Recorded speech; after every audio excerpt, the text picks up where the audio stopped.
There is a voice inside you that knows. Not the voice of doubt, not the voice of fear, not the voice that rehearses past failures like a broken record, but a deeper voice. A voice that whispers of possibilities you've buried beneath layers of logic and resignation. This voice doesn't argue. It doesn't negotiate. It simply knows.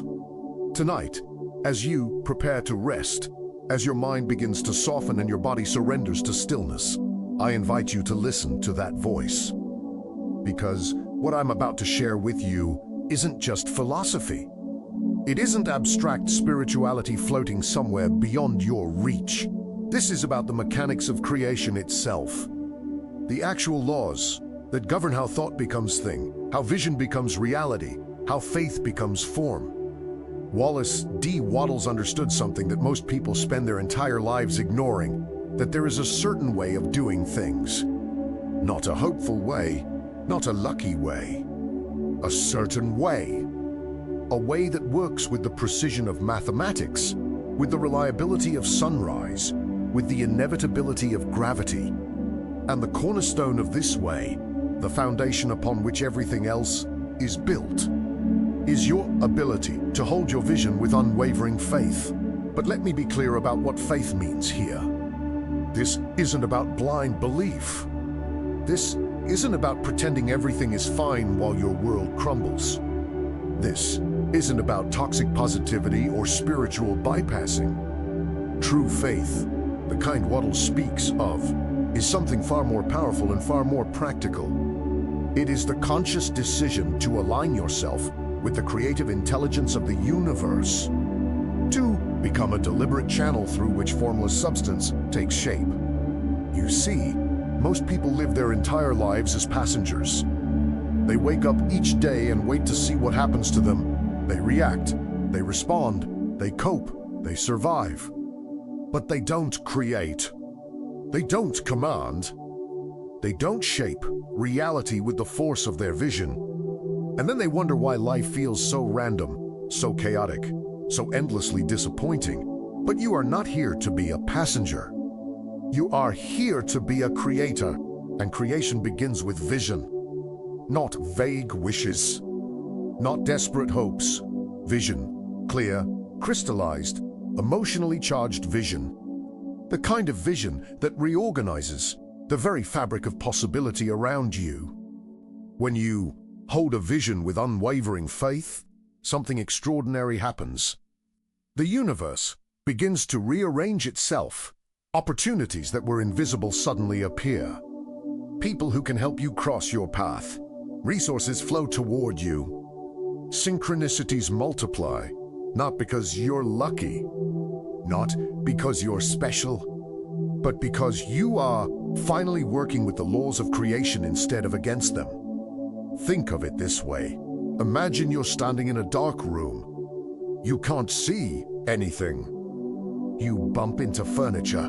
You stub your toe. You feel lost and frustrated. Then someone hands you a flashlight. Suddenly, the room hasn't changed, but your experience of it has completely transformed. You can navigate.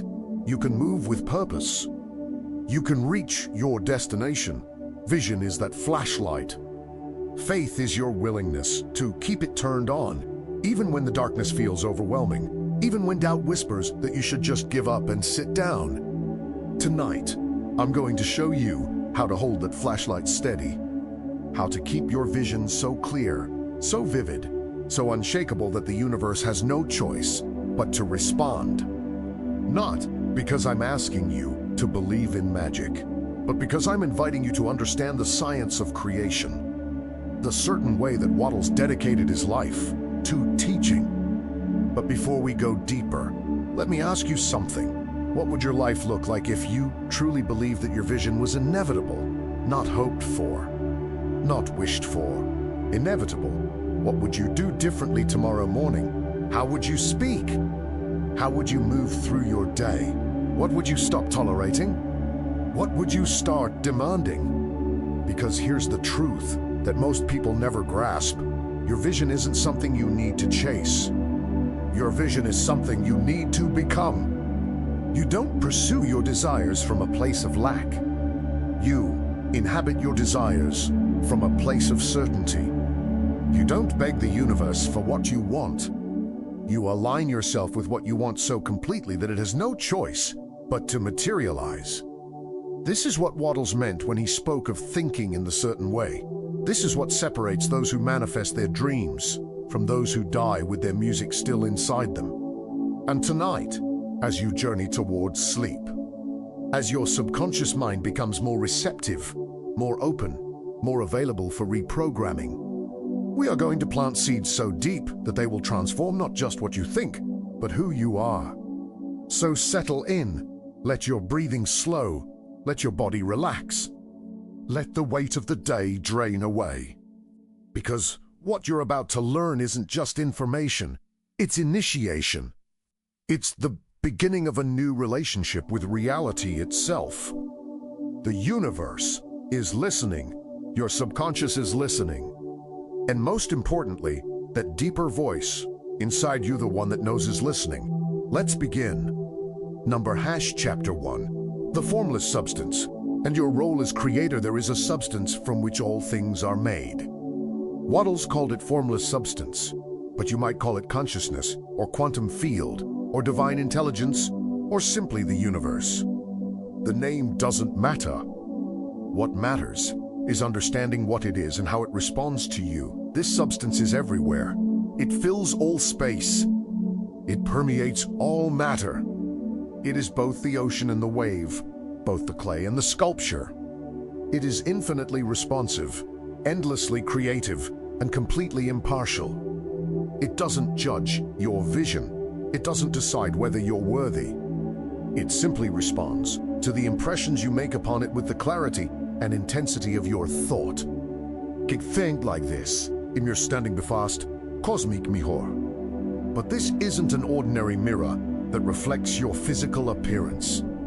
This is a mirror that reflects your dominant mental images, your beliefs, your expectations, your emotional frequency. Whatever you consistently hold in your mind, this substance reflects back to you as experience, as circumstance, as reality. Now, here's where most people get confused. They think this means they just need to think positive and everything will magically appear. But that's not how it works. Positive thinking without conviction is just noise. It's like trying to tune a radio by randomly spinning the dial. You might catch fragments of signal, but you'll never lock onto a clear channel. What Wattles understood, and what modern neuroscience is now confirming, is that creation happens through sustained, focused, emotionally charged thought. Not affirmations repeated like mantras while your subconscious screams in disbelief. Not vision boards you glance at once and forget, but deep, visceral, cellular alignment with the reality you're calling into being. Your role as a creator is not to figure out how your vision will manifest. That's not your job.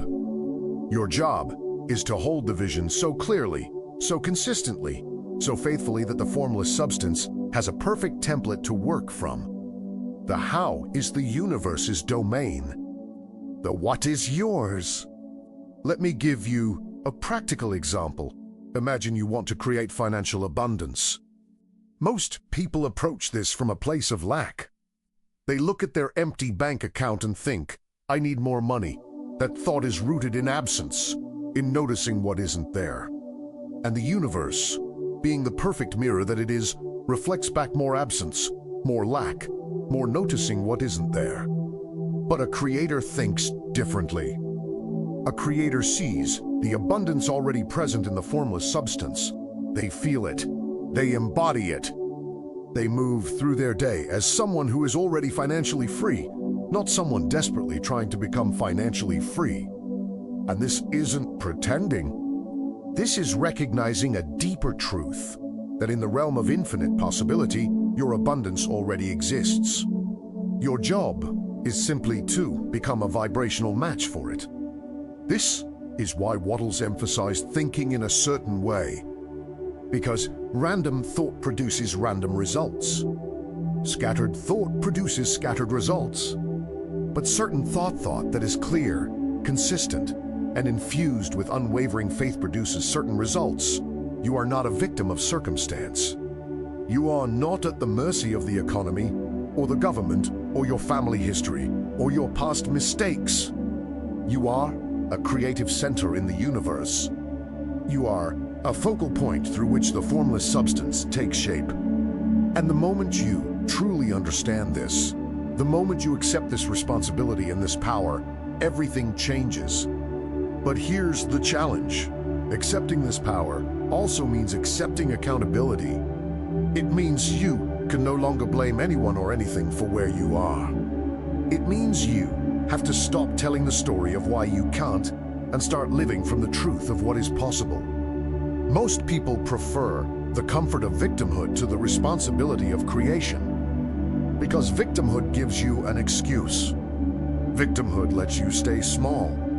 Victimhood means you don't have to risk failing at something you genuinely care about. But you didn't come this far to stay small. You didn't find this message by accident. There are no accidents. There is only the orchestration of a universe responding to the clarity of your intention. And if you're here, listening to these words, it's because some part of you is ready to step into your role as a deliberate creator. So let me ask you, what vision are you holding for your life right now?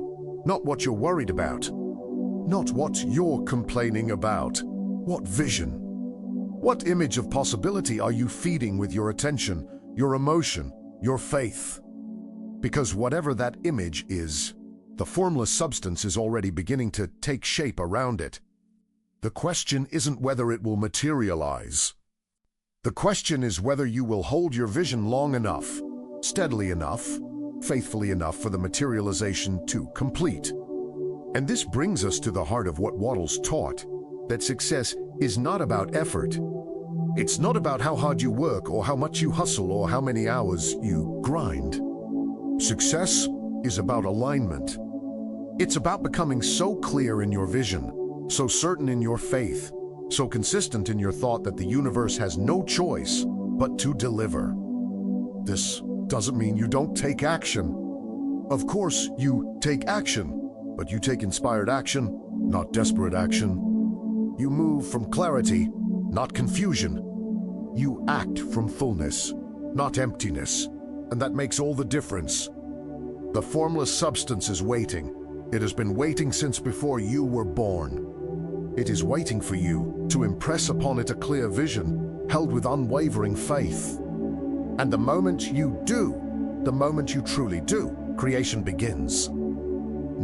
Chapter 2, The Power of Clear Vision. Why? Most people never create what they want. Most people don't fail because they lack potential. They fail because they lack clarity. They have a general sense of wanting more or wanting better, but they don't have a vision. And without a vision, the formless substance has nothing to work with. It's like giving a sculptor a pile of clay and saying, "Make me something good." Good according to what? Beautiful by whose standards? Useful for what purpose? The universe needs specificity. Your subconscious needs specificity. Your nervous system needs specificity. Because specificity is what creates focus, and focus is what creates power. Let me tell you why most visions fail before they even begin. First, people create goals, not visions. A goal is something external. I want to make $1 million. I want to lose 30 pounds. I want to find a romantic partner. These are all goals. They're outcomes you're chasing. But a vision is something different. A vision is an internal state you're claiming. It's who you're becoming, not what you're getting. When you have a true vision, you're not focused on the thing itself. You're focused on the version of yourself who naturally has that thing. You're focused on the consciousness that creates abundance, or health, or love. And from that consciousness, the external results are inevitable. Second mistake, people create visions based on what they think is realistic. They look at their current circumstances and use that as the boundary for what they allow themselves to imagine. But here's the problem. Your current circumstances are the result of your past thinking. If you use your current reality as the limit for your future vision, you're guaranteeing that nothing will ever change. You're just recycling the same level of consciousness that created your current situation. Wattles was very clear about this. Do not limit your vision by what seems possible. Do not consult your current bank account when deciding what level of wealth to envision. Do not consult your current health when deciding what level of vitality to claim. The formless substance doesn't care about your current circumstances. It only responds to the clarity and faith with which you hold your new image. Third mistake. People create visions based on what other people expect of them.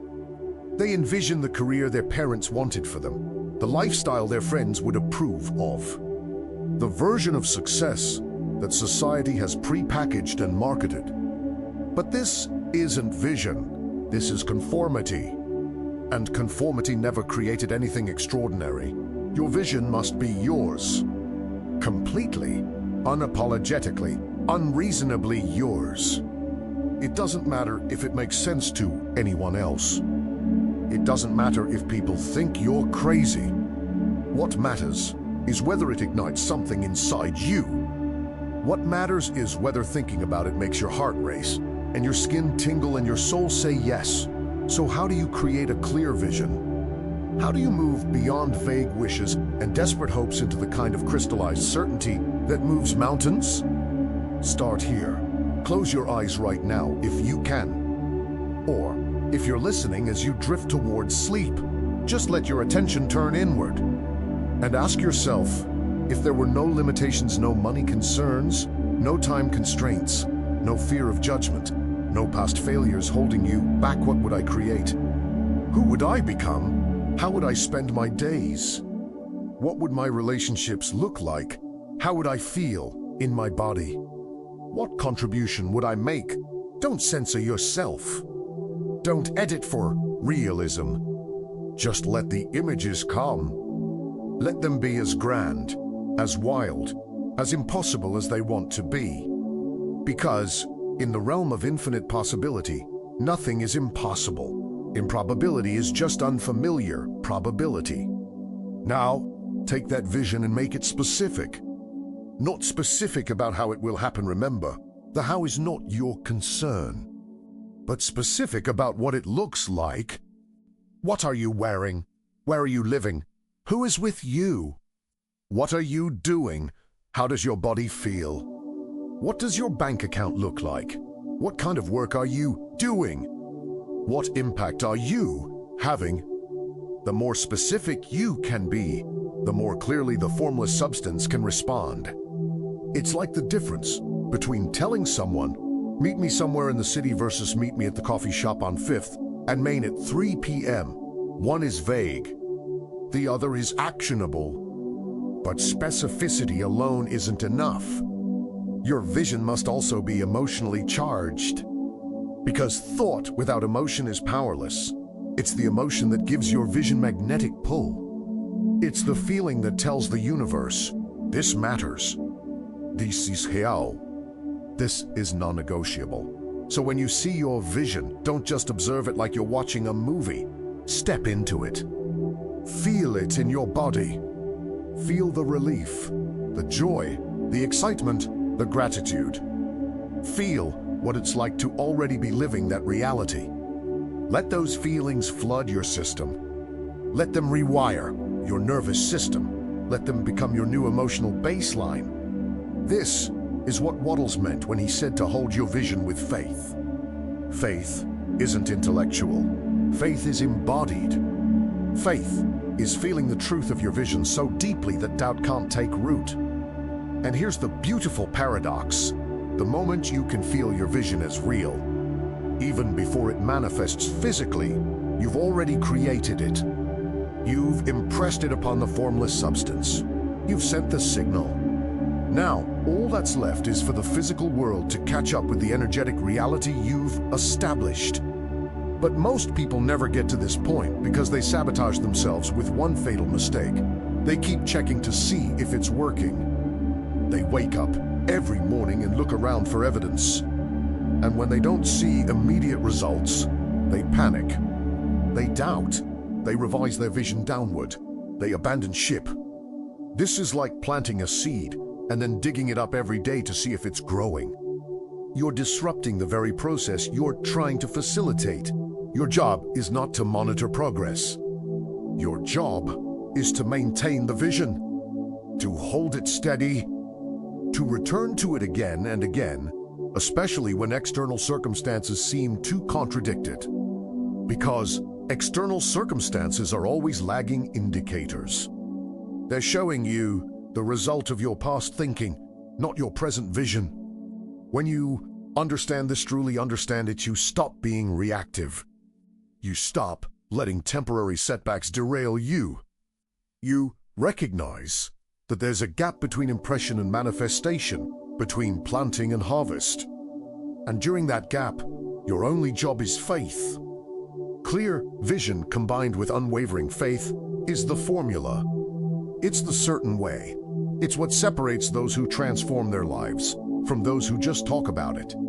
So tonight, before you sleep, I want you to clarify your vision. Not tomorrow, not when you have more time. Tonight. Because every day you delay is another day you're allowing the default program to run. Another day you're creating by accident instead of by design. What do you truly want? Who do you truly want to become? How do you truly want to feel? Answer these questions with radical honesty, and then commit to holding that vision with a level of faith that would seem unreasonable to anyone who doesn't understand how creation works. Chapter 3, The Enemy Within. How doubt dismantles your vision. Let me tell you about the most dangerous person in your life. It's not your critics. It's not the people who doubt you. It's not even the circumstances that seem stacked against you. The most dangerous person in your life is the voice inside your head that says, "This isn't working. Maybe I should try something else. Maybe I'm not cut out for this. Maybe I should just be realistic." Doubt is not just an emotional state. Doubt is a creative force. Just like faith creates in one direction, doubt creates in the opposite direction. And here's what makes doubt so insidious. It masquerades as wisdom. It pretends to be protecting you. It says, "I'm just being realistic. I'm just considering all possibilities. I'm just trying to avoid disappointment." But realism is just another word for accepting limitation. And consideration of all possibilities often means you're energizing worst-case scenarios with the same intensity you should be reserving for your vision. Wattles understood this deeply. He knew that the moment you entertain doubt, the moment you waver in your vision, you create static in the signal you're sending to the formless substance. Imagine trying to tune into a radio station, but the signal keeps cutting out because someone nearby is using a device that creates interference. That's what doubt does. It creates interference in the creative process. Now, I'm not telling you to suppress doubt or pretend it doesn't exist. Spiritual bypassing doesn't work. Toxic positivity doesn't work. What I'm telling you is to recognize doubt for what it is. Old programming trying to keep you safe by keeping you small. Your doubt isn't the voice of truth. It's the voice of your past. It's every failure you've experienced, every criticism you've absorbed, every limiting belief you inherited from people who never achieved what you're trying to achieve. It's the accumulated weight of a life, lived in reaction rather than creation. But here's the empowering truth. You don't have to believe your doubts. You can observe them without obeying them. You can acknowledge them without giving them authority. You can say, "Thank you for trying to protect me, but I'm choosing faith over fear right now." Let me give you a practical framework for dealing with doubt when it arises, because it will arise. Doubt doesn't disappear just because you decide to have faith. If anything, the moment you commit to a vision, doubt intensifies. It's like the universe testing your commitment. How serious are you? How badly do you want this? Will you fold at the first sign of resistance? First, notice the doubt without judgment. Don't beat yourself up for feeling uncertain. Don't add shame to doubt, just notice it. Oh, there's doubt. Interesting. Second, ask yourself where the doubt is coming from. Is it based on current evidence? If so, remember that current evidence reflects past thinking. It's irrelevant to your new vision. Is it based on past failure? If so, recognize that past failure only means you hadn't yet learned what you're learning now. Is it based on other people's opinions? If so, recognize that their limitations are not your limitations. Third, return to your vision. Immediately, don't debate with doubt. Don't try to logic your way out of it. Just return to the feeling of your vision already being real. Let that feeling dissolve the doubt like sunlight dissolves fog. Fourth, take one small action aligned with your vision. Action is the antidote to anxiety. When you do something, anything that moves you toward your vision, you send a message to your subconscious. We're doing this.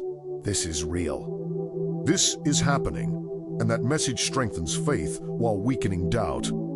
But here's what you have to understand. Doubt will never be completely eliminated. It's part of being human. The goal isn't to achieve a state of permanent, unshakable confidence. The goal is to get better at choosing faith over doubt, again and again, especially in moments when doubt seems justified. Think of it like this. Imagine you're walking through a forest at night. It's dark. You can barely see the path ahead. Every shadow looks like a threat. Every sound makes you jump. But you have a flashlight, and you know that if you keep following the path, you'll eventually reach the clearing on the other side. Your vision is that flashlight. Your faith is your commitment to keep walking, even though you can't see the entire path. And doubt? Doubt is just the darkness trying to convince you that there is no clearing, that you're lost, that you should turn back. But you're not lost. You're exactly where you need to be, learning exactly what you need to learn, becoming exactly who you need to become. And every time you choose faith over doubt, you strengthen your capacity to hold your vision with the kind of unwavering certainty that makes manifestation inevitable. Now, let me address something that confuses many people, the difference between doubt and discernment. Doubt says, this won't work. I should give up. Discernment says, this approach isn't working. I need to adjust my strategy while maintaining my vision. See the difference? Doubt abandons the vision. Discernment refines the path. Doubt collapses into fear. Discernment expands into wisdom. When you're truly aligned with your vision, when you're holding it with genuine faith, you'll naturally become more discerning. You'll notice which actions produce results and which ones don't. You'll recognize which people support your growth and which ones drain your energy. You'll see opportunities you would have missed when you were operating from doubt and desperation.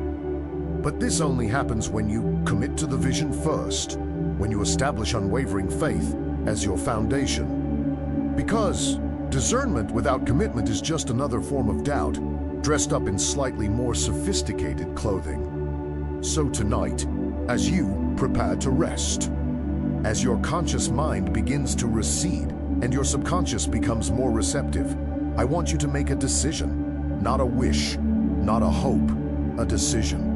A commitment, a declaration to the universe that you will not abandon your vision just because the path isn't immediately clear, that you will not trade your dreams for the false security of resignation, that you will hold your vision with unwavering faith, regardless of what appears to contradict it. Because here's the truth that Wattles spent his life teaching: the universe doesn't respond to your desires, it responds to your decisions. It responds to the level of commitment you bring to your vision. And the moment you truly decide that your vision is non-negotiable, that's the moment everything begins to shift. Doubt is not your enemy. Doubt is your teacher. It shows you where your faith still needs strengthening, where your vision still needs clarifying, where your commitment still needs deepening. So don't run from doubt. Don't suppress it. Just don't let it run your life. You are far more powerful than you realize. Your vision is far more valid than you've been taught to believe.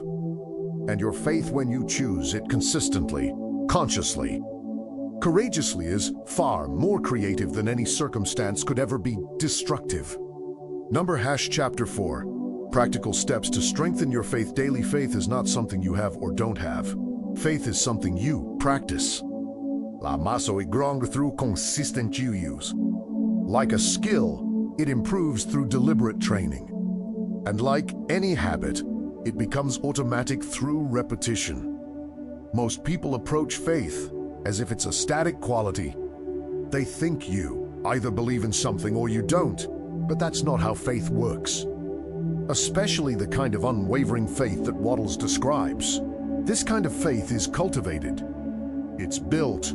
It's maintained through daily practice. So let me give you specific, actionable steps that will help you strengthen your faith and hold your vision with increasing clarity and power. These aren't abstract spiritual concepts.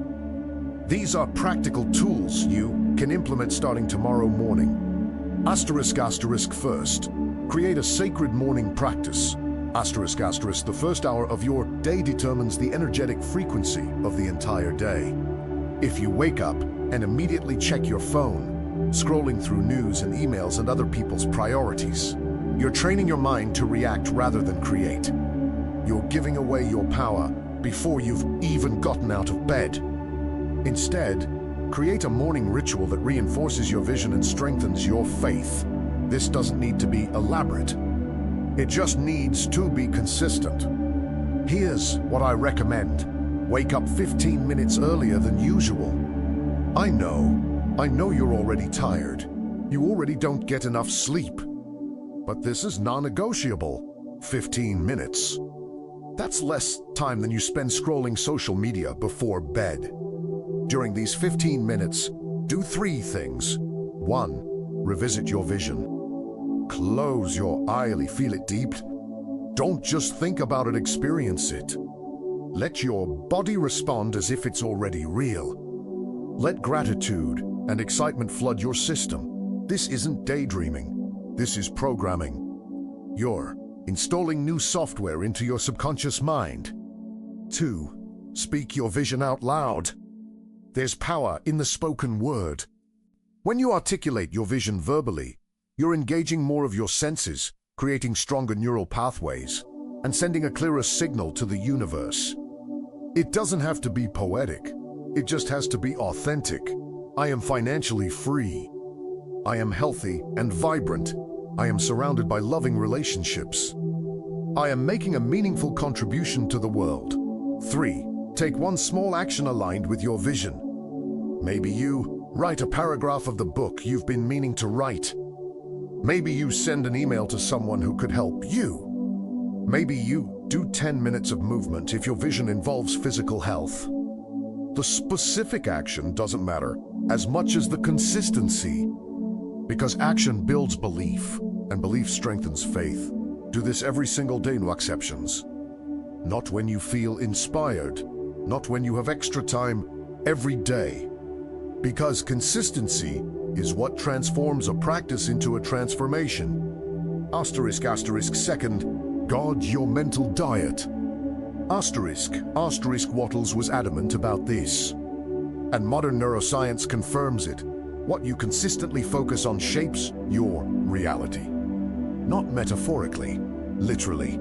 Your brain physically rewires itself based on repeated thought patterns. Neural pathways strengthen with use. Mental habits become automatic. So if you spend your day consuming negativity, scrolling news that makes you anxious, engaging in gossip that makes you judgmental, watching shows that glorify violence or dysfunction, you're training your brain to perceive the world as threatening, chaotic, and hopeless. And guess what kind of reality someone with that perception creates? I'm not suggesting you become naive or ignorant. I'm suggesting you become intentional. Ask yourself, is this information helping me hold my vision with greater clarity? Is this conversation strengthening my faith? Is this activity moving me toward my desired reality? If the answer is no, eliminate it. Replace it with content that reinforces your vision. Books that inspire you, conversations that elevate you, music that energizes you, environments that reflect the reality you're creating. This is not about positive thinking. This is about strategic thinking. You wouldn't drink poison and expect to feel healthy. Don't consume mental and emotional toxins and expect to maintain unwavering faith. Third, practice gratitude for what hasn't manifested yet. This is where most people get it wrong. They think gratitude is about being thankful for what they already have, which is fine but incomplete. True, faith-building gratitude is feeling grateful for what you're creating before it physically appears. This isn't pretending. This isn't delusion. This is recognizing that in the realm of consciousness, your vision already exists. It's already real. The physical manifestation is just the final step in a process that's already underway. So every day, practice feeling grateful for your vision as if it's already complete. Thank you for my thriving business. Thank you for my vibrant health. Thank you for my loving relationship. Thank you for my creative expression. Say it, feel it, mean it. When you do this consistently, something remarkable happens. Your nervous system stops distinguishing between the vision and physical reality. Your subconscious mind accepts your vision as fact, and your behavior automatically aligns with someone who already has what you're creating. Fourth, identify and interrupt the pattern of doubt. Earlier I told you that doubt will arise. Now I'm giving you a tool to handle it. Create a doubt interruption practice. The moment you notice doubt creeping in, and you will notice if you're paying attention, interrupt the pattern immediately. Here's how. The instant you catch yourself thinking a doubt-filled thought, stop. Literally say out loud if you can, or internally if you're in public, stop. That's not true. That's old programming. Then immediately replace it with your vision statement. For example, doubtful thought arises. This isn't working. I'm wasting my time. Interruption. Stop. That's not true. That's old programming. Replacement. My vision is manifesting perfectly. I am exactly where I need to be. Everything is working out for my highest good. Do this every single time, without exception. At first it will feel mechanical. That's fine. You're building a new habit. You're creating new neural pathways. Eventually, it will become automatic. Your default response to doubt will be faith. Fifth, surround yourself with faith builders. Jim Rohn famously said you become the average of the 5 people you spend the most time with. This isn't just motivational rhetoric. This is neuroscience. Mirror neurons in your brain cause you to unconsciously adopt the thoughts, emotions, and behaviors of people you're regularly around. So look at your current relationships. Are the people in your life faith builders or faith destroyers? Do they support your vision or do they mock it? Do they encourage your growth or do they try to keep you at their level because your expansion threatens their comfort? This doesn't mean you need to abandon everyone who doesn't understand your vision, but it does mean you need to be strategic about whose opinions you allow to influence you. Spend more time with people who inspire you. Seek out mentors who have already achieved what you're working toward. Join communities aligned with your vision. And just as importantly, be a faith builder for others. When you support someone else's vision, you strengthen your own faith. When you speak life into someone else's dreams, you reinforce the truth that vision can become reality. Sixth, keep a faith journal. This is one of the most powerful tools you can use, and it takes less than 5 minutes a day. Every evening before bed, write down 3 pieces of evidence that your vision is manifesting. These don't have to be huge, dramatic signs. In fact, the smaller and more subtle you can be in noticing evidence, the better. Maybe you had a conversation that felt aligned with your vision. Maybe you received an unexpected opportunity. Maybe you felt a surge of certainty during your morning practice. Maybe you noticed you handled doubt differently than you would have a week ago, right at home. Because what you appreciate appreciates. What you acknowledge expands. Undoverchimi this journey comes proof, not anyone else, but to yourself that your vision is unfolding exactly as it should. These 6 practices form the foundation of unwavering faith. They're not complicated. They don't require special equipment or esoteric knowledge. They just require commitment, consistency, the willingness to show up for your vision every single day, regardless of what the external world is showing you. And here's what will happen when you implement these practices slowly at first, then suddenly notice your vision will stop feeling like something you're chasing and start feeling like something that's inevitable. Your faith will stop being effortful and start being natural. And opportunities, resources, people, and circumstances will begin aligning in ways that seem miraculous, but are actually just the formless substance responding to the clarity of your signal. This is the certain way. This is what Wattles taught. This is what separates those who transform their lives from those who merely wish for transformation. The question is not whether these practices work. The question is whether you'll do them. Chapter 5.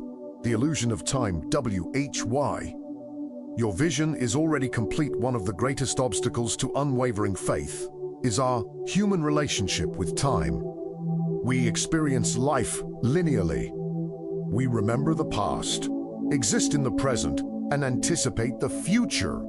And because of this linear perception, we naturally think of our vision as something that exists out there in the future, something we're moving toward but haven't yet reached. But this is an illusion, a useful illusion for navigating physical reality, but an illusion nonetheless. And it's this illusion that creates impatience, frustration, and ultimately the abandonment of vision. Wattles understood something that quantum physics is now confirming. All possibilities exist simultaneously in the eternal now. Your vision, every detail of it already exists as a potentiality in the field of formless substance.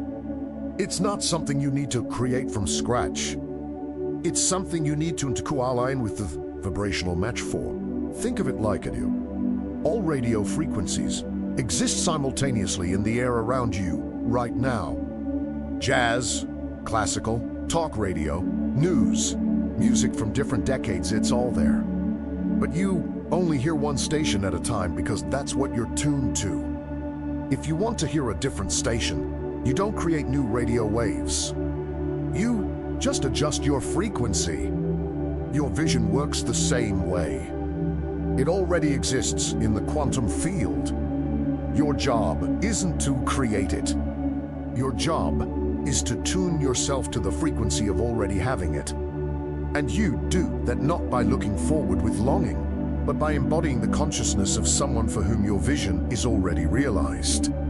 This is why gratitude for what hasn't manifested yet is so powerful. This is why feeling as if your vision is already complete is the key to manifestation. You're not pretending. You're retuning. You're adjusting your frequency to match the reality that already exists in potential. But our human conditioning makes this difficult. We've been taught to trust only what we can see, touch, measure. We've been trained to believe that time moves in one direction and that we're slaves to its passage. We think, I'll be happy when I achieve my vision.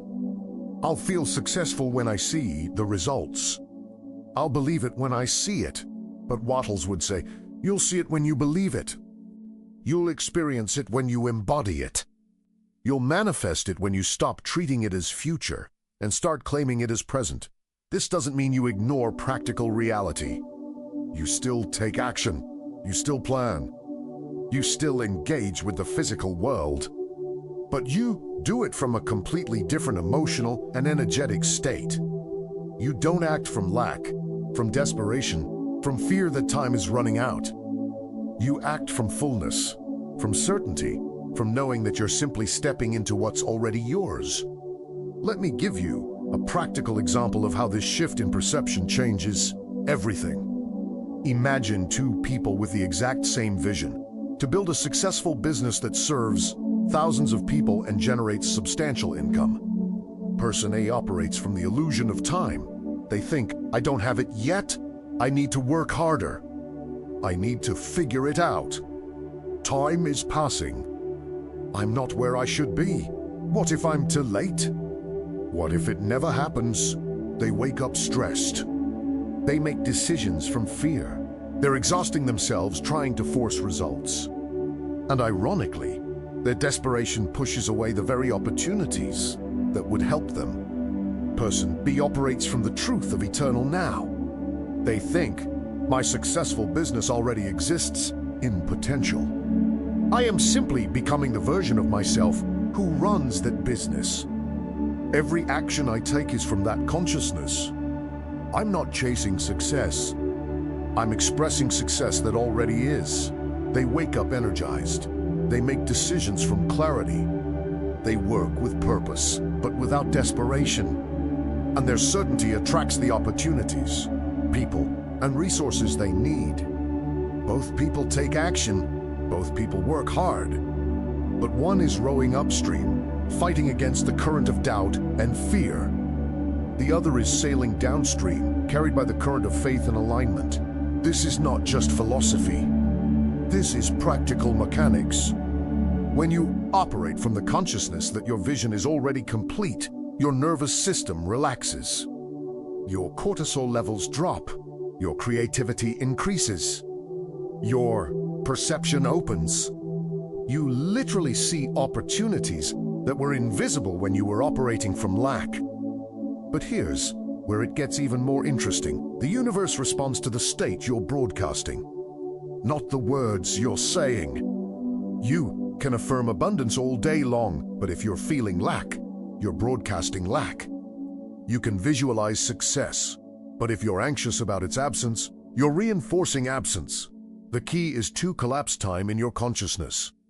To stop experiencing your vision as future and start experiencing it as now. Not as something that might happen if you're lucky. Not as something you're working toward. But as something that is already true in the realm of consciousness, simply awaiting physical translation. And how do you do this? How do you collapse time? Through the practices I've already shared. Through the daily vision work. Through the gratitude for what hasn't manifested yet. Through acting as if. Not from a place of pretending, but from a place of deep knowing that what you see in consciousness is more real than what you see with your physical eyes. Because here's the ultimate truth. The physical world is not the source of reality. Consciousness is. The physical world is the effect, not the cause. What you see around you is yesterday's consciousness made manifest. What you're holding in vision today is tomorrow's physical reality in formation. When you truly understand this, not intellectually, but cellularly, time loses its power over you. You stop being desperate for results. You stop checking the calendar, wondering when it will happen. You simply be the person for whom it has already happened, and you move through each day from that state. This is what Wattles meant by the certain way. Certainty is not hoping it will work out. Certainty is knowing it already has worked out. The physical manifestation is just catching up to the energetic reality you've established. So tonight, as you drift towards sleep, let go of time, let love when. Let go of how long it's taking. Just know that in the dimension of consciousness, in the field of infinite possibility, your vision is already complete. You're not creating something new. You're claiming something that already is. And as you claim it consistently, faithfully, unwaveringly, the physical world has no choice but to reflect it back to you. Chapter 6. The certain way in action, moving from faith to manifestation. Faith without action is powerless. But action without faith is exhausting. The certain way that Wattles teaches is the perfect marriage of consciousness and activity, of vision and movement, of faith and work. Most people fall into one of two extremes. Either they believe that spiritual practice alone will manifest their desires, that they can just meditate and visualize while sitting on their couch, and money will rain from the sky. Or they believe that relentless action is the only path, that they need to hustle harder, sleep less, grind more, and force results through sheer willpower. Both approaches fail. The first, because the physical world requires physical engagement. The second, because forceful action disconnected from vision just creates more of the same struggling reality. The certain way is different. It's intelligent action, inspired action, effortless action that flows from absolute certainty rather than desperate striving. Let me explain what this looks like in practice. When you're truly aligned with your vision, when you're holding it with unwavering faith, you begin to receive intuitive guidance. Not necessarily dramatic visions or booming voices from the sky, but subtle nudges, a feeling to reach out to someone, an impulse to take a different route home, a sudden idea that seems to come from nowhere. Most people ignore these nudges because they seem too small, too random, too insignificant. They're waiting for the big opportunity, the obvious sign, the guarantee that if they take this action, they'll get that result. But that's not how creation works. The universe speaks in whispers. It guides through intuition. And the only way to hear it is to quiet the noise of fear and doubt long enough to sense the subtle prompts. When you receive one of these intuitive nudges, act on it immediately. Don't overthink it. Don't analyze it. Don't wait until you have more information. Just act, especially if you don't understand why. Because here's what's happening. The formless substance is orchestrating synchronicities, arranging circumstances, aligning opportunities. But it can only work through you when you're willing to take inspired action. When you follow intuition even when it doesn't make logical sense, you're demonstrating trust. You're showing the universe that you're serious. You're proving that you have faith not just in the vision, but in the process. And every time you act on intuition and it leads somewhere meaningful, even if not immediately obvious, your faith strengthens. Your trust deepens, and you become more attuned to future guidance. But here's the crucial distinction. Inspired action feels different from desperate action. Desperate action comes from fear. I have to do this or I'll fail. I need to make something happen. I'm running out of time. That energy is contracting. It's pushing. It's forcing. Inspired action comes from excitement. I get to do this. This feels right. I'm curious where this will lead. That energy is expanding. It's allowing. It's flowing. Same action, completely different frequency. And frequency is what determines results. So, how do you know if an action is inspired or desperate? Check your body. Desperate action creates tension. Your jaw clenches. Your shoulders tighten. Your breathing gets shallow. You feel like you're pushing against resistance. Inspired action creates ease. Even if it's challenging, even if it requires effort, there's a sense of flow, a sense of rightness, a sense of, yes, this is exactly what I should be doing right now. Learn to distinguish between these two feelings. Because desperate action, no matter how much you do, will never create the results you want. It's like trying to row a boat upstream while the current works against you. You might make some progress, but you'll exhaust yourself in the process. Inspired action is like setting your sail to catch the wind. You're still actively engaged. You're still steering, but you're working with forces far greater than yourself instead of against them. Now, some people hear this and think, so I should just wait around for inspiration. I should only act when I feel guided. No, that's passive spirituality, and it's just as ineffective as desperate action. The certain way is consistent action from a place of faith. You wake up every day and ask, what is mine to do today, and then you do it. Not because you're trying to force results. Not because you're desperate to prove something, but because you're a deliberate creator, and creation requires participation. Some days, the action will feel inspired. Other days, it will feel more mundane. That's fine. Do it anyway. Show up anyway. Because consistency builds momentum, and momentum compounds. But always check your frequency. Are you acting from faith or fear? From excitement or anxiety? From fullness or emptiness? The action itself might look the same to an outside observer, but the energy behind it determines whether you're creating your vision or reinforcing your current limitations. Here's a practical framework for daily action aligned with a certain way. ***morning***. Revisit your vision. Feel it as already complete. Connect with the certainty that it's manifesting. Then ask, what's mine to do today? Throughout the day, take consistent action on whatever your work requires. But stay attuned to intuitive nudges. When you receive one, act on it promptly. Evening, reflect. Did I act from faith today? Did I follow my intuition? Where did I slip into desperate action? And how can I adjust tomorrow? What evidence appeared today that my vision is unfolding? This simple structure keeps you aligned, keeps you active, and keeps you open to the orchestration that's always happening behind the scenes. And here's what you need to understand. You don't need to see the entire staircase. You just need to take the next step. Wattles emphasized this repeatedly.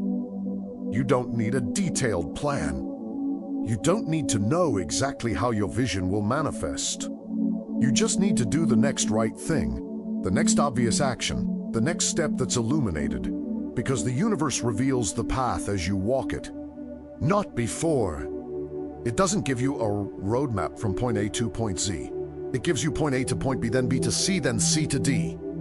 And if you're willing to trust that process, if you're willing to take each step with faith, you'll eventually look back and realize you've arrived at exactly where you were meant to be. But most people demand certainty before they act. They want guarantees. They want to know that if they invest time and energy and resources, they'll get a specific outcome. And because they don't get that guarantee, they stay stuck, they stay softy, they stay small. The certain way requires courage. Not reckless courage, not blind courage, but the courage to act on faith, to move forward even when you can't see the full path, to trust that the formless substance is responding to your vision even when physical evidence hasn't appeared yet. And here's the paradox. The moment you take action from that place of faith, the moment you demonstrate trust through movement, the universe responds. Doors open, resources appear. They all please manifest, not because you forced them, not because you hustled harder than everyone else, but because you aligned yourself with the creative flow of the universe. And that flow always moves toward expression, toward expansion, toward manifestation. So tonight, as you prepare for sleep, make a commitment. Tomorrow, you will take at least one action aligned with your vision. Not desperate action, not forced action, but faithful action. Action that says to the universe, I trust this process. I trust this vision. I trust that as I move, you will guide me, and then actually do it, because faith without action is just hope. And hope never changed anyone's life. Chapter 7. When the evidence contradicts your vision, holding faith in the storm. There will come a moment, maybe several moments, when everything in your external reality seems to contradict your vision. Your bank account will still be empty. Your health won't have improved. The relationship you're calling in won't have appeared. The business won't have taken off. And in that moment, doubt will feel not just reasonable, but obvious. It will feel like the only rational response. This is the most critical moment in the manifestation process. This is where most people abandon their vision, where they decide it's not working, that they were delusional, that they should just accept their circumstances and stop dreaming. But this moment is not evidence of failure. This moment is the test, the initiation. The universe asking, how serious are you? How committed are you? Will you fold when things get hard? Or will you hold your vision even when every piece of visible evidence suggests you should give up? Wattles was very clear about this. He said that circumstances may appear to move against you, but this is temporary. It's the old reality collapsing to make room for the new. It's the restructuring that must happen before manifestation can complete. Think of it like renovating a house. Before you can create the beautiful new space, you have to demolish the old. There's a period where it looks worse than it did before you started. Dust everywhere, exposed wires, holes in the walls. If you didn't understand the renovation process, you might panic and think, I've ruined everything. But someone who understands the process knows this temporary chaos is necessary. This is what transformation looks like in the middle. And if you hold steady, if you don't abandon the vision just because it looks messy right now, the end result will be exactly what you imagined. Your life works the same way. When you commit to a new vision, when you begin thinking in a certain way, the old patterns must collapse. Old relationships that don't serve your new reality might fall away. Old jobs that kept you small might end. Old identities that felt comfortable but limiting might dissolve. And this can be terrifying because even though the old reality was unsatisfying, it was familiar. Even though it wasn't what you wanted, it was what you knew. And humans tend to choose familiar discomfort over unfamiliar possibility. But you can't hold on to the old while creating the new. You can't stand with one foot in your past and one foot in your future and expect to move forward. Ci sono poi famit fully trust that what's coming is better than what you're releasing. This is why unwavering faith is so crucial. Not because it's pleasant or comfortable, but because it's required. The gap between vision and manifestation is where everything is won or lost. And your ability to maintain faith during that gap determines whether you'll actually experience the transformation you're seeking. So what do you do when evidence contradicts your vision? Here's a step-by-step process. Asterisk first. Acknowledge the reality without empowering it. Asterisk, don't pretend things are fine if they're not. Don't engage in spiritual bypassing. If your bank account is empty, acknowledge it. Yes, the current balance shows zero, but don't give it authority over your future. This is old reality. This reflects past consciousness. My new reality is forming. Asterisk second. Return to your vision immediately. Asterisk the moment you notice yourself fixating on unwanted circumstances. Redirect. Close your eyes. See your vision clearly.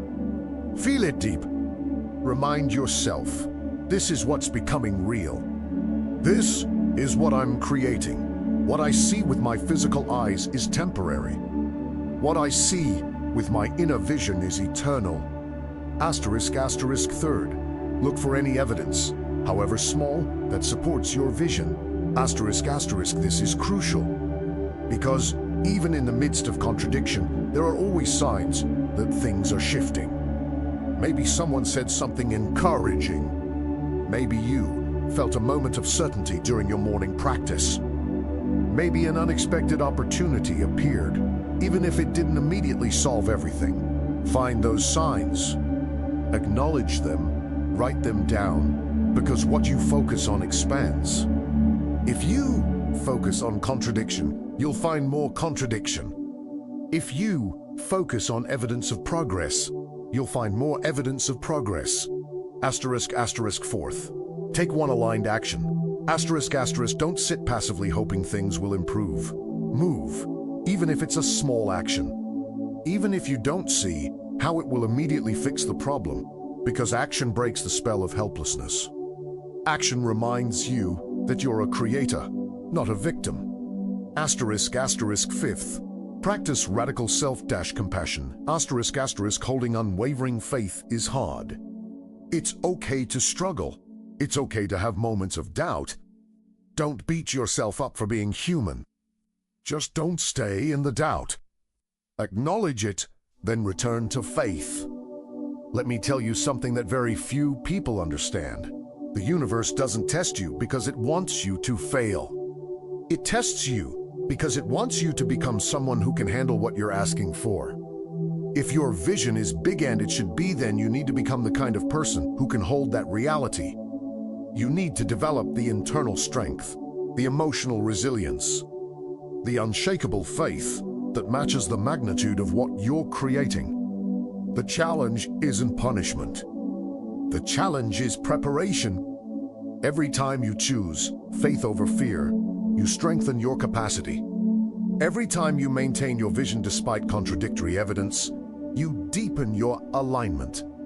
Every time you take action from certainty rather than desperation, you send a clear signal to the universe. I'm ready. I'm serious. I'm not giving up. And the universe responds to that signal always, without exception. But you have to understand something. The response might not look the way you expect. Sometimes the universe delivers your vision exactly as you imagined it. Sometimes it delivers something even better. And often it delivers the lessons and experiences you need to become someone who can receive and maintain your vision. Trust the process. Trust the timing.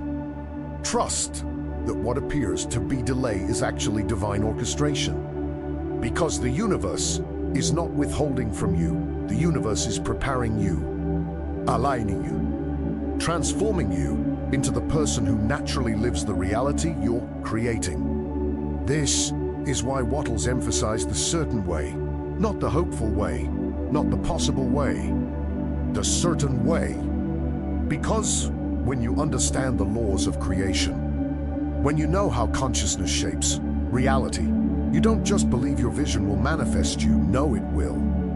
The same way you know that if you plant a seed and water it, it will grow.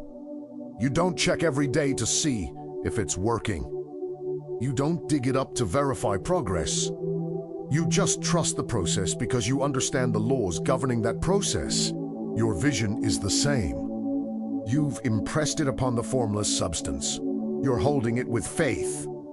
You're taking aligned action. The manifestation is inevitable. The only question is whether you'll maintain faith long enough for it to complete.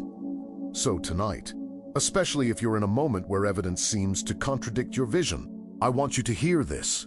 You are exactly where you need to be. The chaos is temporary. The transformation is real. And if you hold steady, if you refuse to abandon your vision just because it hasn't fully materialized, yet you will look back on this moment and recognize it as the turning point. The moment you decided that faith was more powerful than fear, that vision was more real than circumstance, that you were a creator, not a victim. Hold on, keep going. Your breakthrough is closer than you think. Chapter 8. The gratitude practice that accelerates manifestation. Gratitude is not just a nice spiritual practice.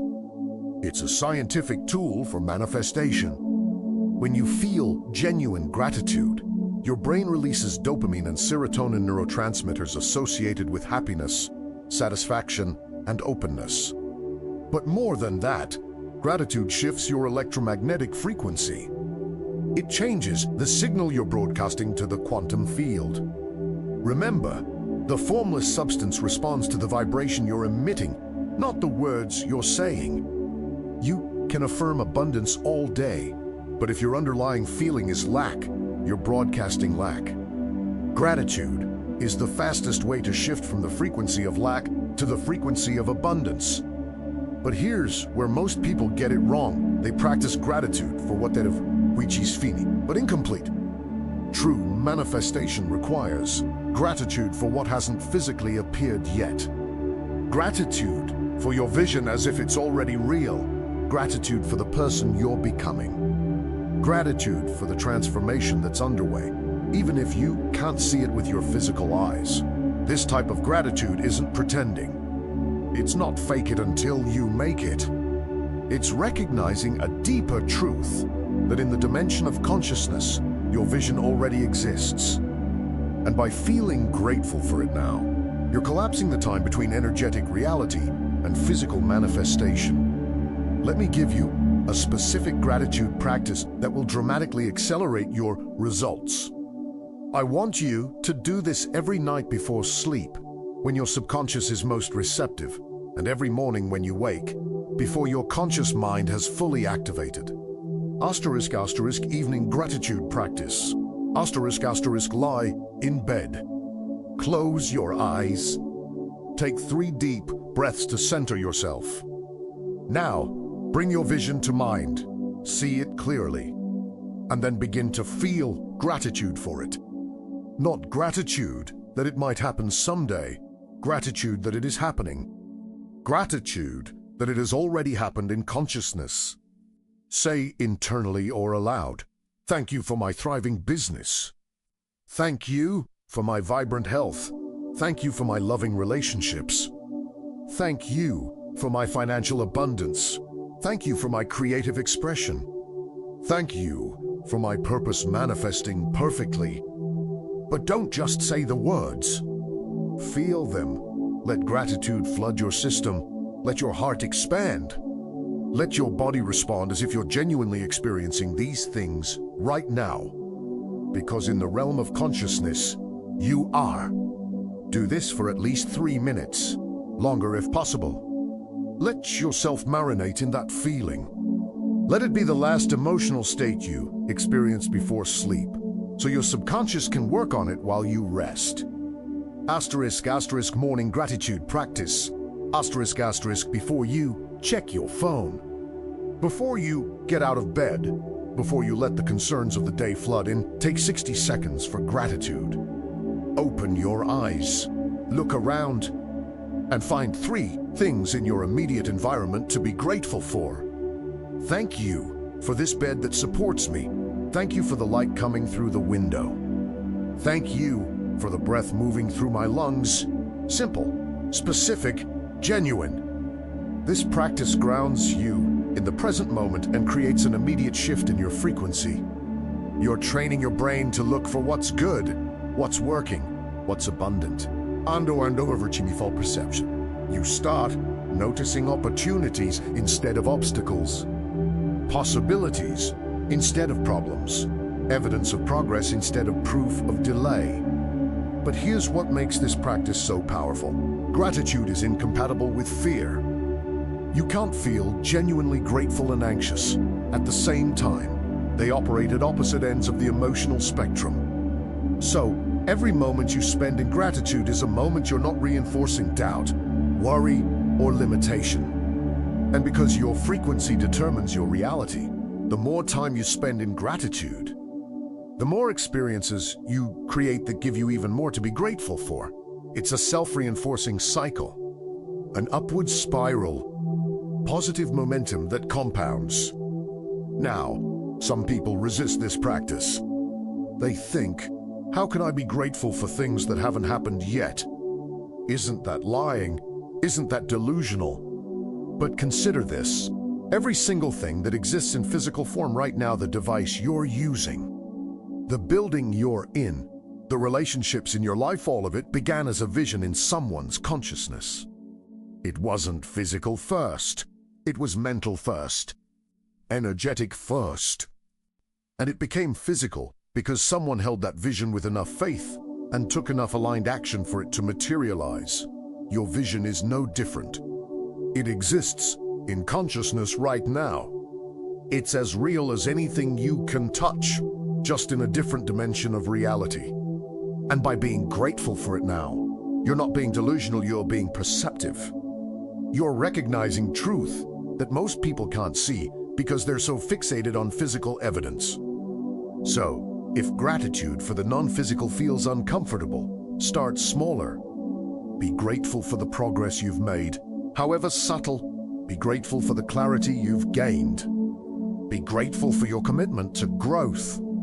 Be grateful that you found this message. Be grateful that you're someone who's willing to think differently, to challenge limitation, to reach for more. Because gratitude isn't about denying reality.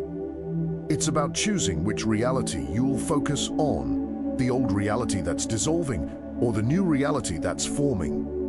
And wherever you place your focus, that's what expands. Wattles knew this. He emphasized again and again that a grateful mind is always in close contact with the creative forces of the universe. Not because gratitude earns you rewards, but because gratitude aligns you with the frequency of abundance, which then attracts more abundance. This is the law. This is how it works. And the more consistently you practice gratitude especially, for what hasn't manifested yet, the faster you'll experience the physical translation of your vision. Chapter 9, the final truth. You are the universe expressing itself. We're approaching the end of this journey. But before you drift into sleep, before this message dissolves into your subconscious, I need you to understand something fundamental, something that changes everything once you truly grasp it.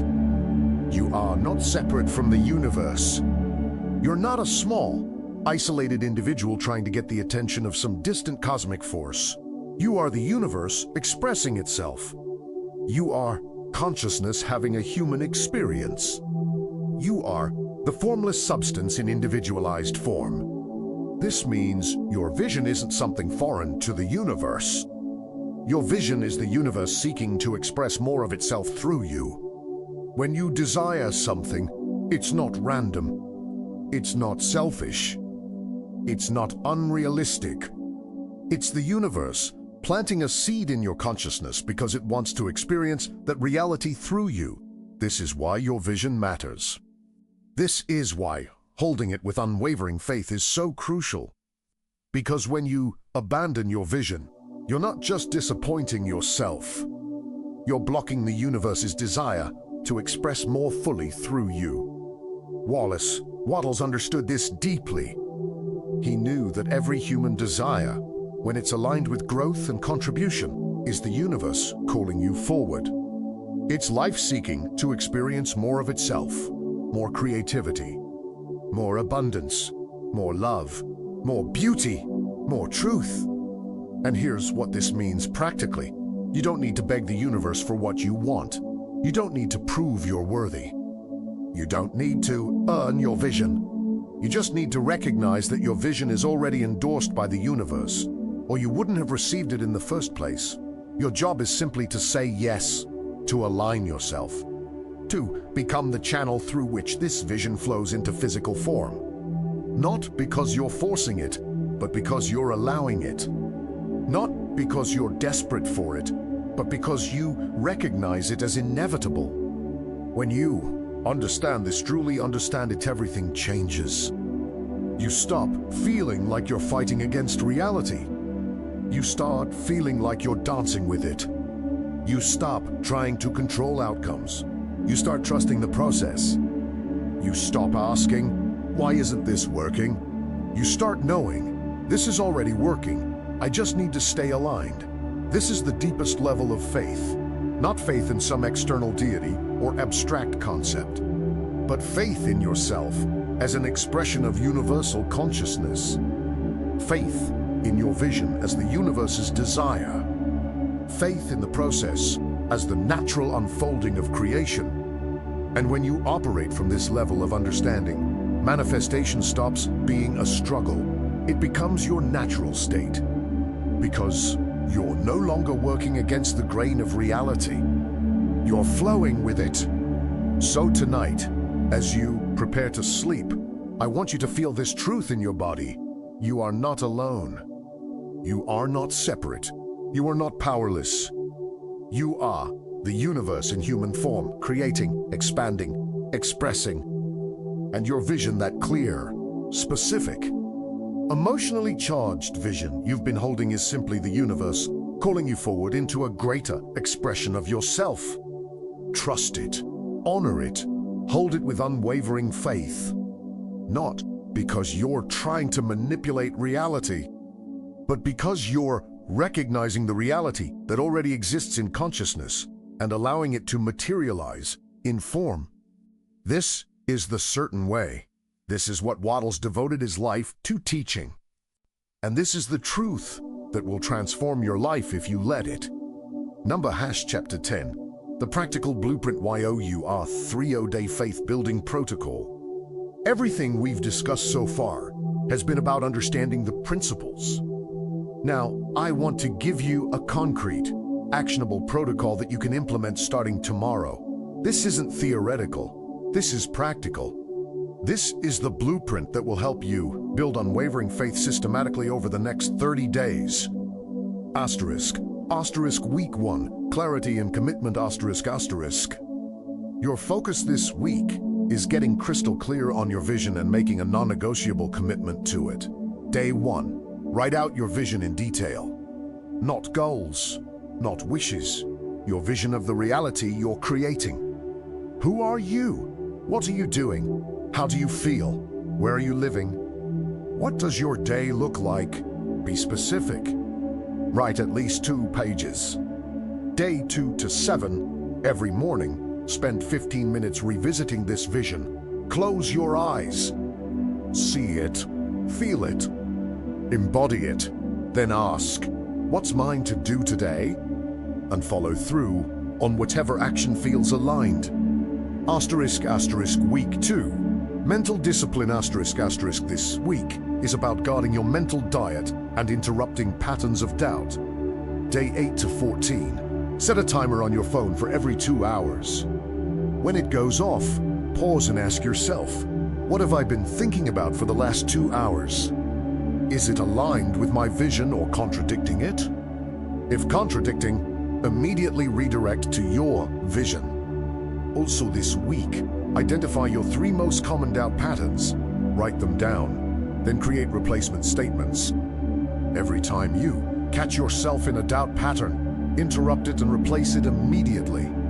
Week 3, embodiment and action this week is about feeling your vision in your body and taking consistent aligned action.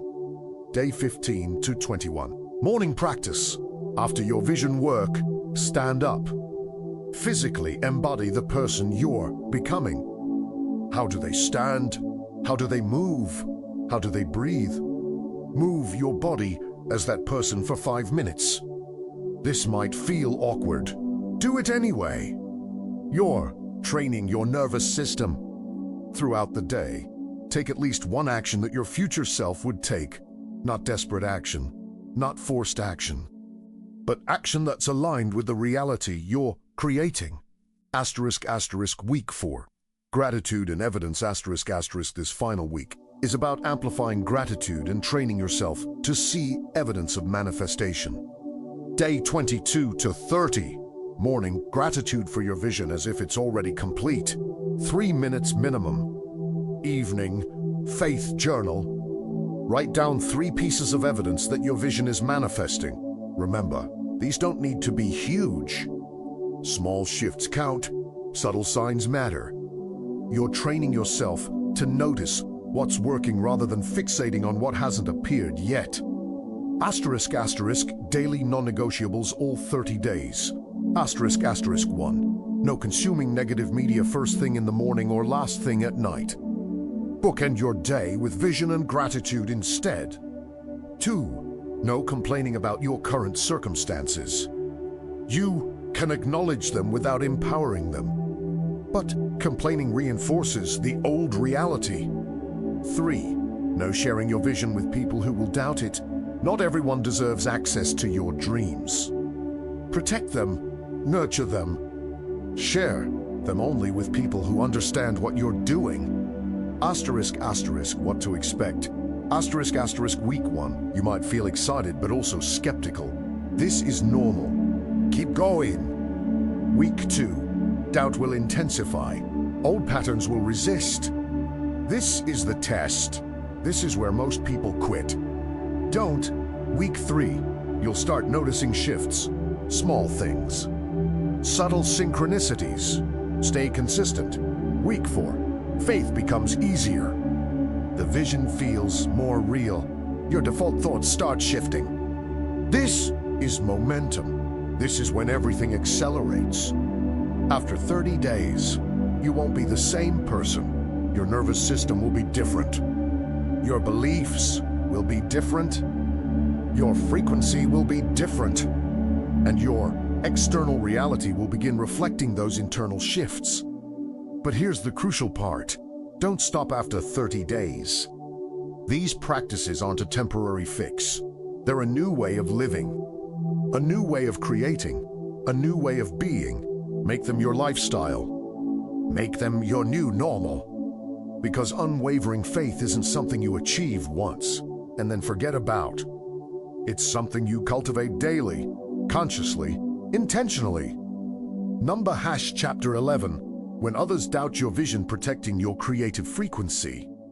One of the most challenging aspects of holding unwavering faith is maintaining it in the face of other people's doubt, and people will doubt you. Your family might think you're unrealistic.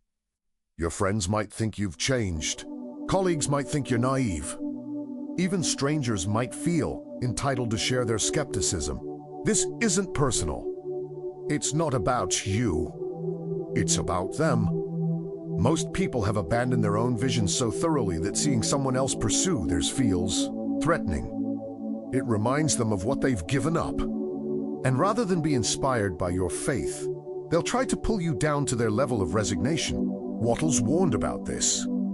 He said you must learn to live in two worlds simultaneously, the world of appearances and the world of vision.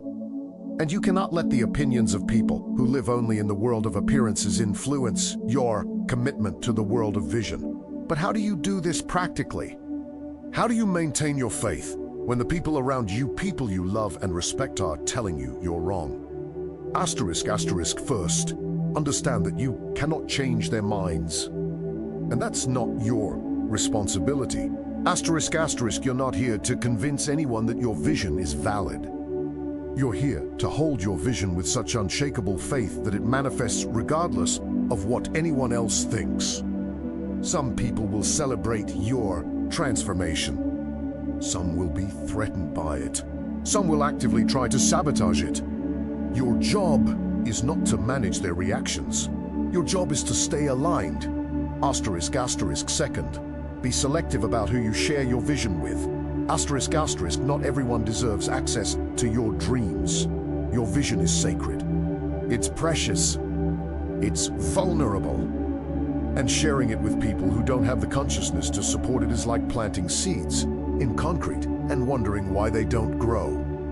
Find one or two people, maybe a mentor, a like-minded friend, a coach who understands what you're doing and will hold space for your vision. Share with them. Get support from them. But don't cast your pearls before swine. Don't give energy to people who will only drain it.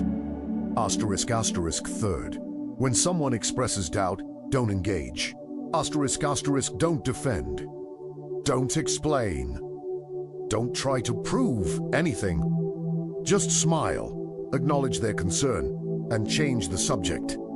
I appreciate your perspective is a perfectly acceptable response that doesn't concede your vision or escalate conflict. Because here's what you need to understand. When you defend your vision, you're actually giving power to the doubt. You're energizing the very thing you're trying to overcome. Instead, just hold your vision silently. Let your results speak for themselves. Fourth, remember that their doubt is their limitation, not yours. Just because someone else can't see a path forward doesn't mean the path doesn't exist. Just because they've never seen something done doesn't mean it can't be done. Their lack of vision is not evidence that your vision is impossible. In fact, if your vision were easy to see, easy to believe, easy to understand, it probably wouldn't be worth pursuing. The visions that transform lives are always the ones that initially seem unreasonable to conventional thinking. Fifth, Use their doubt as fuel, asterisk asterisk, not from a place of needing to prove them wrong, but from a place of strengthening your own resolve. Every time someone doubts you, let it remind you why unwavering faith is so crucial. Let it deepen your commitment. Let it clarify your vision. Some of the most successful people in history were driven by the desire to prove doubters wrong. Not from ego, but from the recognition that conventional wisdom is often just collective limitation. And those who break through are those who refuse to accept those limitations as truth. Asterisk asterisk sixth, model faith. Don't preach it. Asterisk asterisk, the most powerful way to influence others is not through words, but through example. When you hold your vision with unwavering faith and it manifests. When people see your transformation, when they experience the reality you've created, some of them will become curious. Some will want to know how you did it. And then only then you can share what you've learned. But don't try to convince skeptics. Focus on your own alignment. Let your life be the argument for what's possible. Asterisk asterisk seventh. Practice energetic boundaries.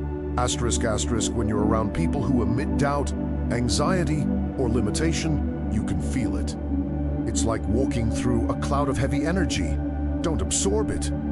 Don't take it on. Imagine a protective field around you, not to block people out, but to maintain your own frequency. You can be compassionate without being permeable. You can love someone without taking on their fears. You can be present without sacrificing your vision.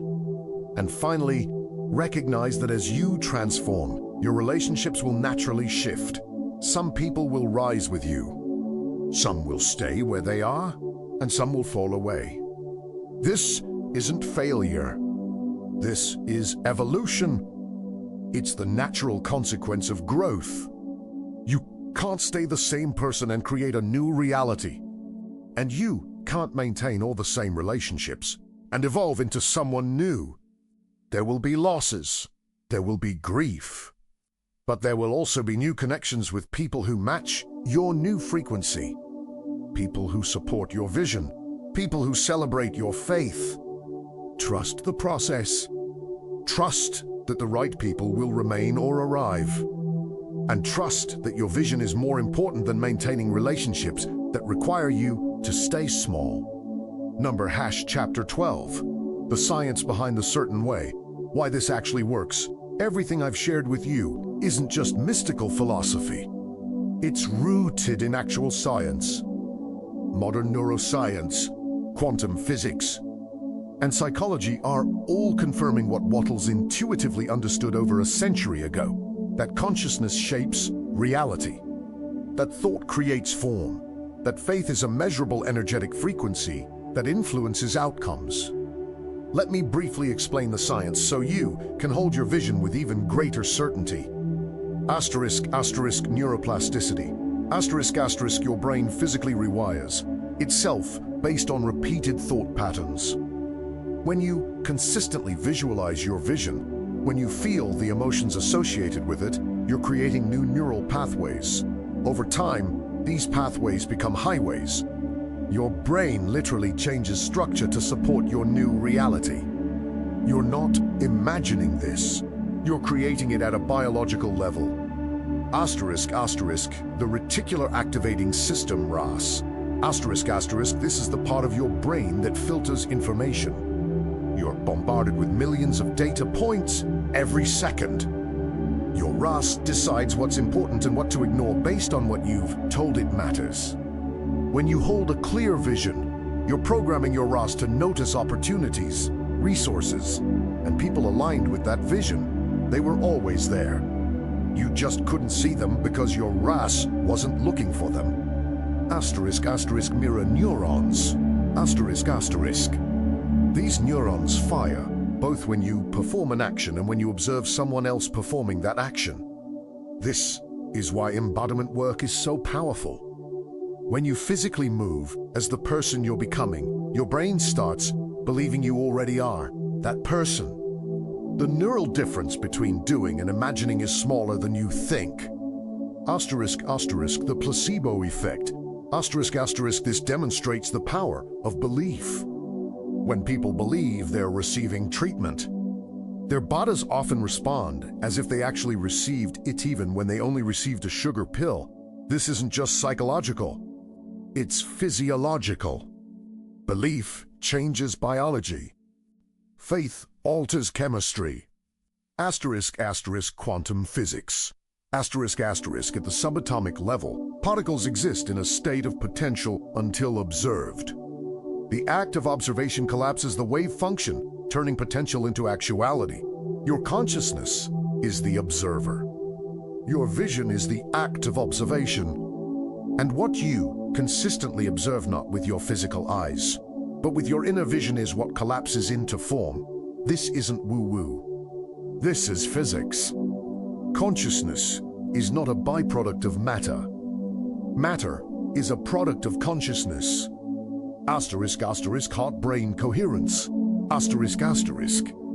The Heart Math Institute has shown that when your heart and brain are in coherent rhythm, which happens when you feel emotions like gratitude, love, and appreciation, you emit a more powerful electromagnetic field. This field extends beyond your body and influences your environment. This is measurable. When you practice gratitude for your vision, you're not just feeling good. You're broadcasting a signal that attracts matching frequencies. The default mode network.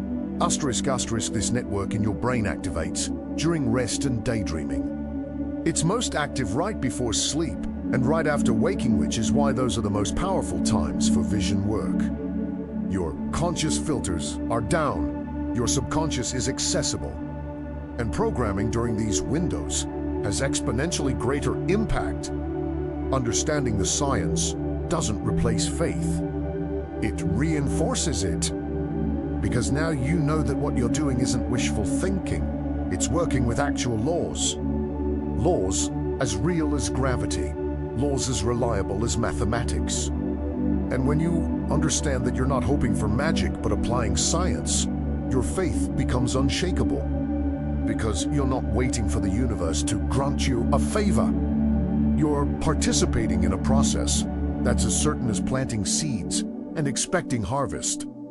This is why Wattles called it the certain way, not the possible way, not the hopeful way, the certain way.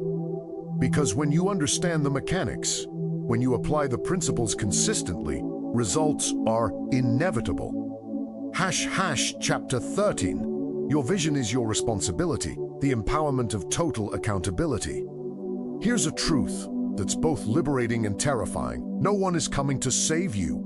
No one is going to hand you your vision. No guru, no mentor, no partner, no windfall of luck is going to do the work for you. Your vision is your responsibility. Completely, entirely, non-negotiably. And this is actually the best news you could receive. Because if your vision depended on external factors, on the economy, on other people's decisions, on luck, on circumstances aligning perfectly, you'd be powerless. You'd be at the mercy of forces beyond your control. But when you accept total responsibility for holding your vision, for maintaining your faith, for taking aligned action, you reclaim your power. You stop being a victim. You become a creator. Wattles was adamant about this. He said that you cannot depend on outside conditions to create your reality. You must start with consciousness. You must begin with vision. Everything else flows from that. This means when your vision hasn't manifested yet, you don't blame the universe. You don't blame other people. You don't blame circumstances. You ask, where is my faith wavering? Where am I not holding my vision clearly? Where am I acting from fear instead of certainty? This isn't about self-blame. This is about self-empowerment. Because if you're the problem, you're also the solution. If your wavering faith is what's delaying manifestation, then strengthening your faith accelerates it. You have control. You have agency. You have power. But most people don't want this level of responsibility. They'd rather believe they're victims of circumstance because victimhood gives them an excuse. Victimhood means they don't have to risk failure. Victimhood means they can complain without changing. But you didn't come this far to hide behind excuses. You came here to create, and creation requires accountability. So starting now, eliminate victim language from your vocabulary. I can't because, if only I had. It's not fair that they won't let me. Replace it with create a language. I choose to. I'm learning how to. I'm creating. I'm becoming. This shift in language rewires your brain. It reminds you every day that you're the author of your story, not a character being written by someone else. And here's what happens when you fully embrace this responsibility. You stop waiting. You stop hoping. You stop wishing. You start doing. You start being. You start creating. Because you recognize that your vision isn't going to fall from the sky. It's going to emerge from within you, through you, as you. And that process begins the moment you take full ownership. Your vision is yours. Own it. Claim it. Live it. And trust that as you do, the universe will meet you with everything you need. Conclusão. As you slip, tag universe we've journeyed far tonight. From understanding the formless substance to building daily practices. From dealing with doubt to protecting your vision. From understanding the science to accepting total responsibility. But all of this, every word, every concept, every practice comes down to one simple truth. Your vision is valid. Your faith is powerful. And your commitment is what makes manifestation certain. Wattles gave us a gift. He showed us that success is not random. Abundance is not reserved for the lucky few. Creation is not mysterious. There is a certain way. A way that works with the precision of natural law. A way that anyone can apply if they're willing to hold their vision with unwavering faith. And tonight, as you drift into sleep, as your conscious mind releases control and your subconscious becomes most receptive, know that the work you've done here is already taking root. The seeds of faith you've planted are already beginning to grow. The vision you've clarified is already forming in the formless substance. While you sleep, your subconscious will process everything you've heard. It will integrate these truths. It will rewire your neural pathways.